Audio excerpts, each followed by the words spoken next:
So it's no surprise the Republicans kept their promise today in the House.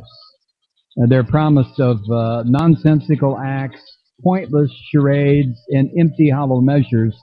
That's what they promised, and they delivered. The House repealed the job killing, the job killing, kitten murdering, dog bruising, baby abusing, buggering Obama health care bill. It was defeated today. All the Republicans and 3 Democrats who will not be in office in 2013 all voted to repeal. It's fitting today. Anniversary of that day that will live in infamy here in the great state of Georgia, when the rulers back in 1861 said, "We're going to keep our slaves," and bailed out. And today the Republicans bailed out of the Health Insurance Reform Act. One of the groups that I saw this in the New York Times today, I couldn't believe it. One of the groups that helped fight for repeal of this law and fought against it when it was in the process of becoming law is a small professional group of doctors named the Association of American Physicians and Surgeons. They have about 3,000 members. There are 800,000 physicians in the United States. There are 3,000 in this little cluster of morons. Ron Paul of Texas is a member. Paul Brown of Georgia. Tom Price of Georgia. And the new Rand Paul of Kentucky. They're all doctors of one sort or another, and they're all members of the American Physicians and Surgeons. According to Times, the group has exerted vocal influence in the country's health care debate despite having just 3,000 members. Other medical groups assert that this little organization's physicians are unrepresentative of most of the nation's nearly 1 million physicians. And this is more important, that its scientific views usually fall outside medicine's mainstream. I'm not defending mainstream medicine. I'm just saying, there has to be consensus. I mean, you have to agree that germs cause disease, and it's not paints or evil spirits or the devil. It's germs. You got to have some parameters, right? Let me tell you about this. The Association of American Physicians and Surgeons was founded in 1943. It was opposed to both Medicaid and Medicare. A decade ago, it was among the groups that unsuccessfully urged the United States Supreme Court to release post-mortem. Are you ready for this? They wanted the U.S. Supreme Court to release the post-mortem photographs of Vince Foster, the former Clinton administration official. In its brief to the Supreme Court, the Association of American Physicians and Surgeons argued that an independent inquiry was necessary to confirm that Mr. Foster really did commit suicide and wasn't murdered by Hillary Clinton. This will tell you a lot about this group, right?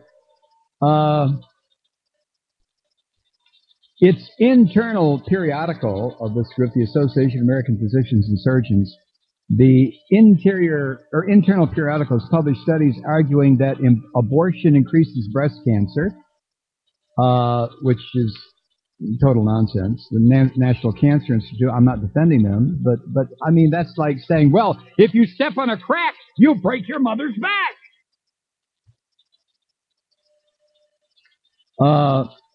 They also link child vaccinations to autism, which has been thoroughly shown to be a plot for this guy in England to make millions of dollars. And if you still believe in that, well, okay, I'm not here to argue it. Another report put out by these freaks is Illegal Aliens in American Medicine, and it contended that illegal immigrants not only brought disease into this country, but benefited if their babies were born with disabilities. How about this? This is what they said. Anchor babies are valuable. A disabled anchor baby is more valuable than a healthy one. These are some miserable sons of bitches. How would you like to have one of these people about to take out your appendix? And at the last minute, just say, "Now, what side is it on?" Eeny, meeny, miny. It's on the left. um, This organization has also challenged the oversight procedures of state boards that license doctors. You know, when you go into a doctor's office and it says board certified oral surgeon or board certified vascular surgeon or board certified, that means something. But according to this organization, they say that boards like that abuse their power to railroad doctors out of practice. You know, the ones that insist that your appendix is on the left. Oh, my God. The organization also supports physicians accused of illegally prescribing narcotics. Now, the head of this organization is a physician, Jane Orient, Dr. Jane Orient.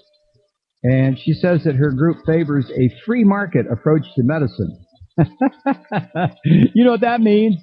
You got the jack, you get the treatment. You don't have the treatment.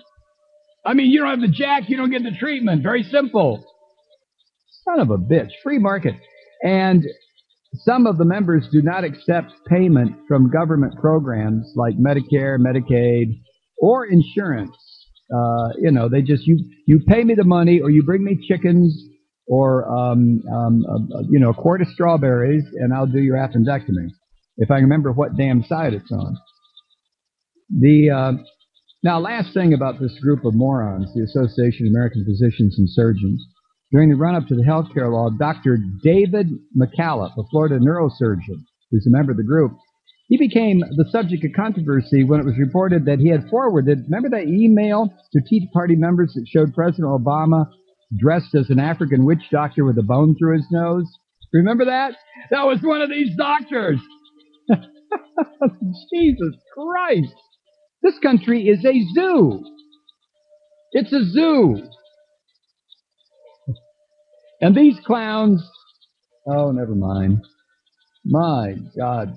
Remember back in the day when a doctor would just automatically get your respect?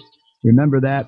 And then now you have this group that sends out caricatures of the President of the United States with a bone through his nose. Oh, and let's see. Appendectomy. Left side, right side, left side, right side. Damn, I can never keep that straight. We'll be right back.